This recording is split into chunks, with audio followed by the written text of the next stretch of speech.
I'd like to start today with a little quiz.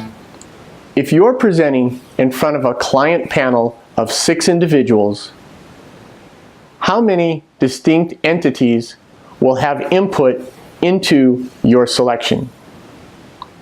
The answer is 7. The 6 individuals and the group that they comprise. It's separate, all unto itself. The Texas A&M football team has a long-standing tradition called the 12th man. And this tradition is demonstrated at every home game when each and every member of the student body remains standing for the duration of the game, signifying their readiness to step in and play if called upon. The result of this tradition is a crowd that is on its feet throughout the game. Individually, there are several thousand individual ticket holders. Together, in unison within the stadium, they become the singular 12th man, the group that we're going to discuss today. I've selected the 12th man as an analogy for the selection committees that we, as consultants, stand in front of to present our case, and the importance of knowing that there are the individuals and there is the group, and they are distinct entities that all come together to make a decision. There's an entire field of academic study devoted to the specific topic of group dynamics. Now, I don't have the time in the 15 minutes we have here together, and you probably don't have time in your day to delve into all the theory behind group dynamics and how they work. We're not social scientists. We are technical professionals after all. So I'm going to boil it all down to what it is I think that we need to know as consultants. And it really comes down to 2 premises behind group dynamics. One is the sum is greater than its parts, which we've all heard before. And the second is the group is an entity unto itself, separate from the individuals that make up that group. Understanding that and knowing how it works can be a valuable tool in business development. In my own experience as a consultant, what I have found is that when a pursuit fails, it doesn't fail due to a lack of understanding of the individuals, assuming that the appropriate amount of time has been put into the pursuit and the individuals. It's due to a lack of understanding of how those individuals come together and work as a group. And that's what I want to talk about today. Understanding the roles in the group and how decisions are made and can be changed within that group. Consider this as an example of how the group works in coming to a decision. For 6 months leading up to the release of an RFP, a consultant has worked with the lead operator and the maintenance crew chief on a new project and gaining information about that project. They've worked with these 2 before. They're very outspoken individuals. They're willing to provide coaching assistance to the consultant, and they're very strong proponents of the consultant. Unbeknownst to the consultant, the selection committee is going to include not only the 2 individuals that they're familiar with, but the general manager and the operations and maintenance manager. Now, what the consultant failed to understand, that while their 2 contacts are very outspoken and strong personalities, when they come together as members of the group, they take a subordinate role to the general manager and the operations and maintenance manager. The result is these 2 individuals that the consultant has spent their time with and privately are very outspoken about their support, when in the group with the general manager and the operations and maintenance manager, fail to speak up and support the consultant. The result is the decision is made by the upper management individuals that have no experience or knowledge with the consultant, because the consultant has spent all their time with these other 2 members of the team. Therefore, someone else is selected. In this example, the consultant understood and had fabulous relationships with 2 of the decision makers, but they failed to understand how the decision would be made by the entity of the group in the end, and how that group functioned as a whole. From this example, you might assume that group dynamics are hierarchical in nature, but that's not always the case.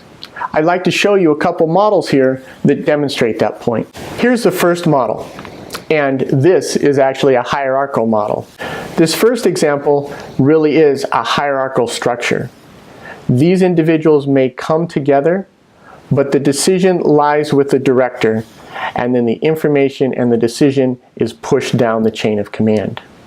In more of a true group, in the second example, the individuals come together as a group.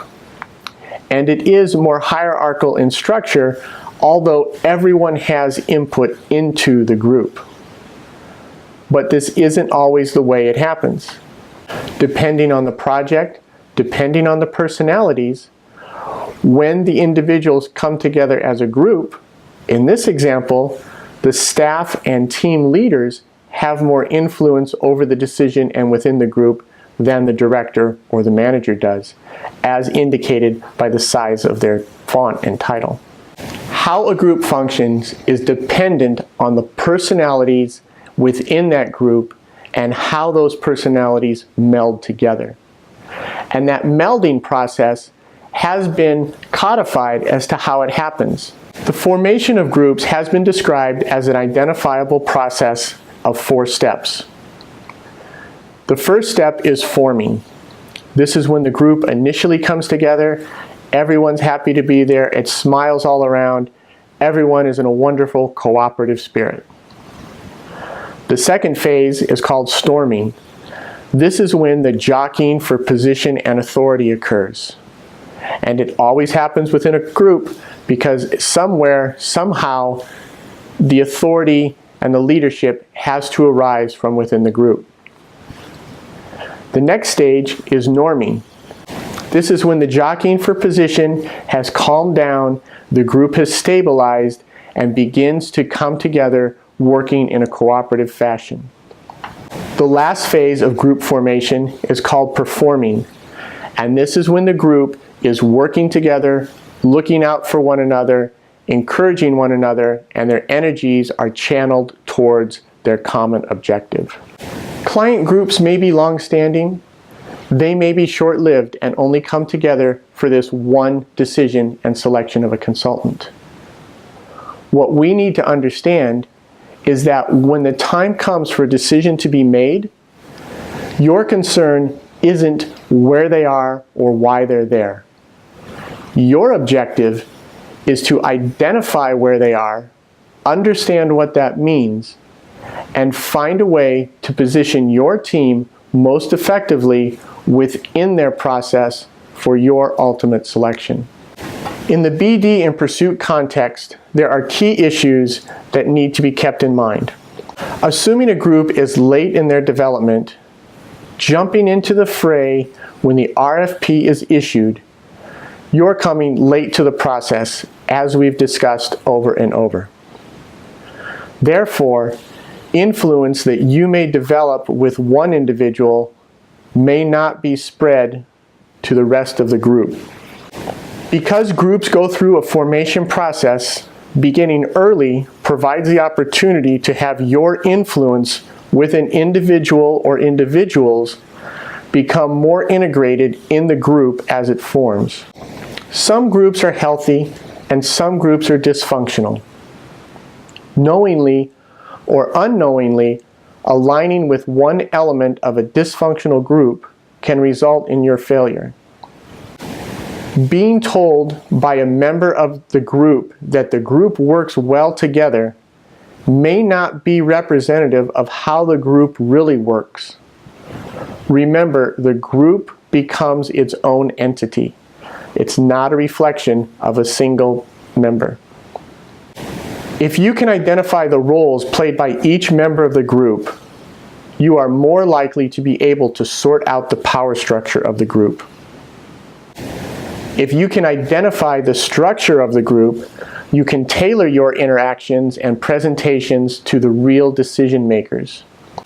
The administrative roles that an individual has within the client's organization do not always translate directly to their role in the group or their influence in the group.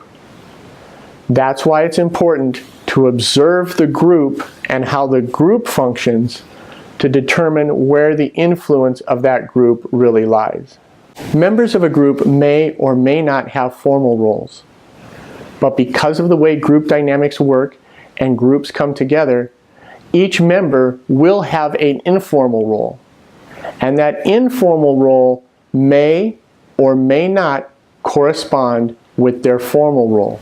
And the reason this is important to understand is because the influence within the group will come from the informal roles that are filled by the individuals, more so than the formal roles that they have.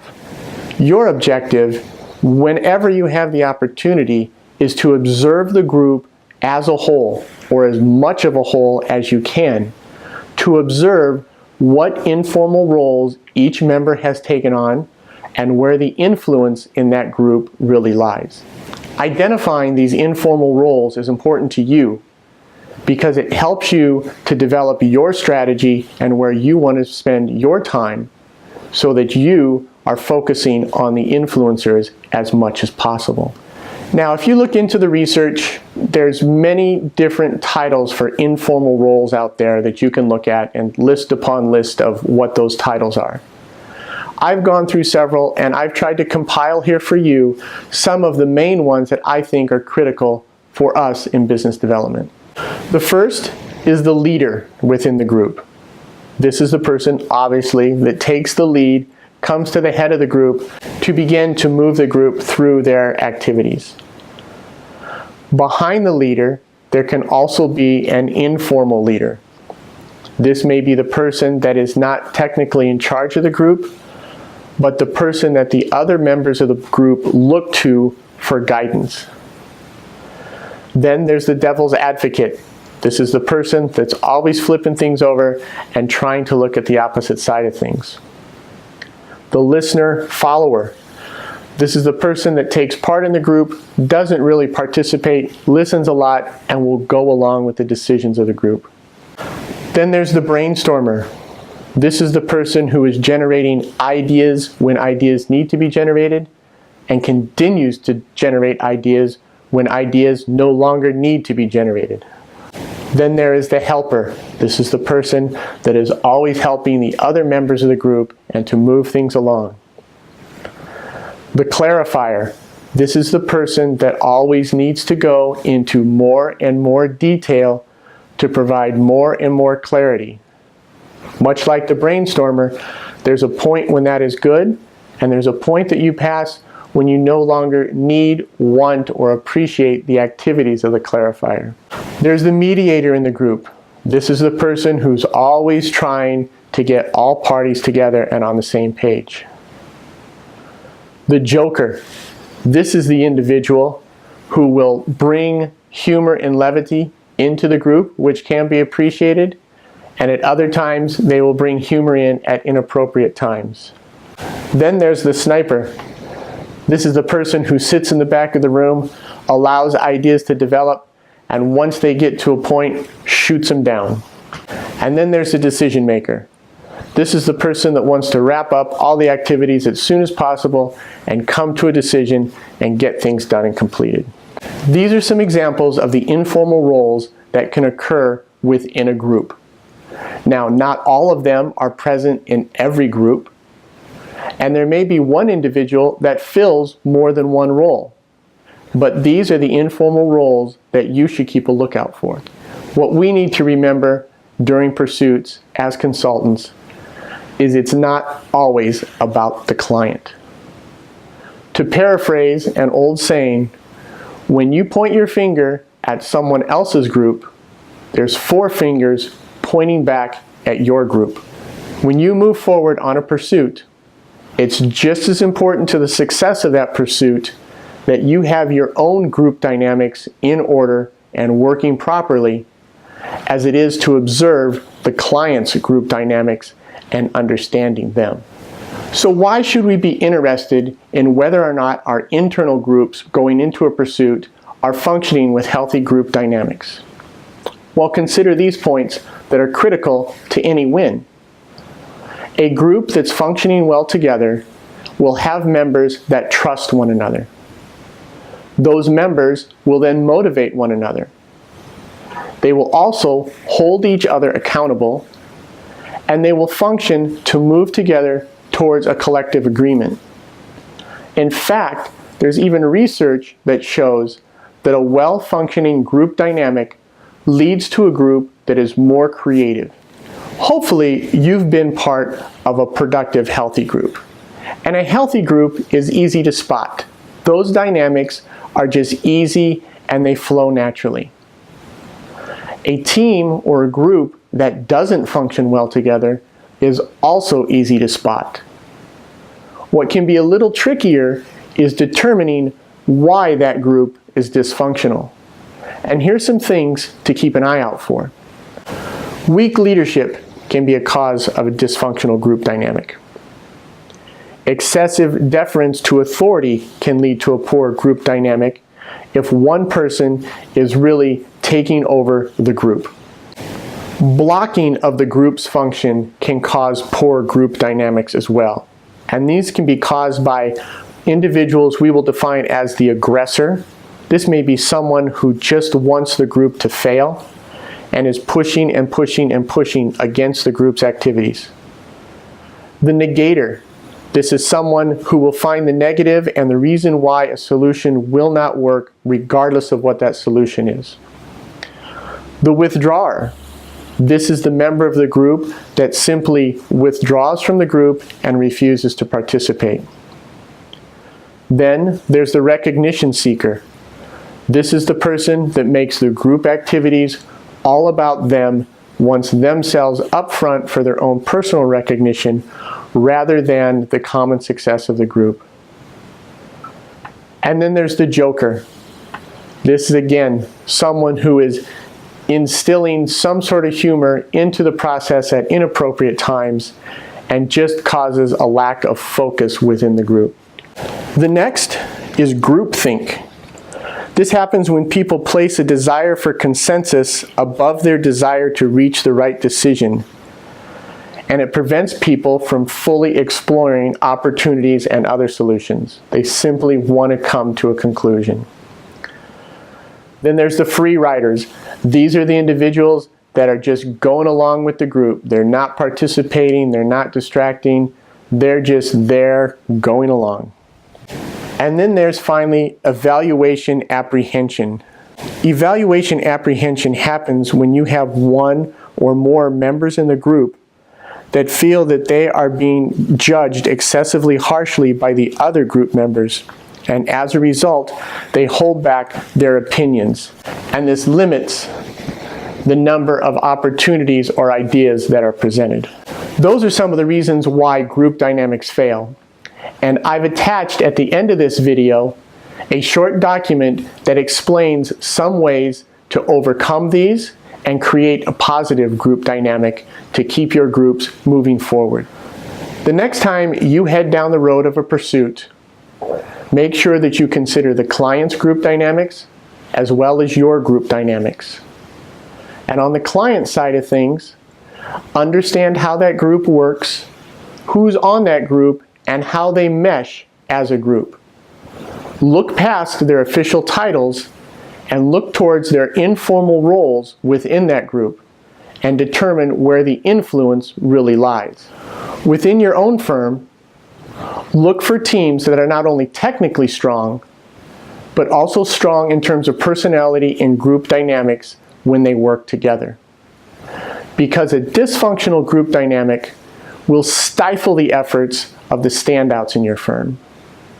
Whereas a positive, functioning group dynamic will make even average performers look like superstars. And when you get up there in front of the client, remember there's that invisible 12th man that will have as much influence over the decision and your selection as any of those other individuals sitting in the room. Thanks a lot. We'll see you next time.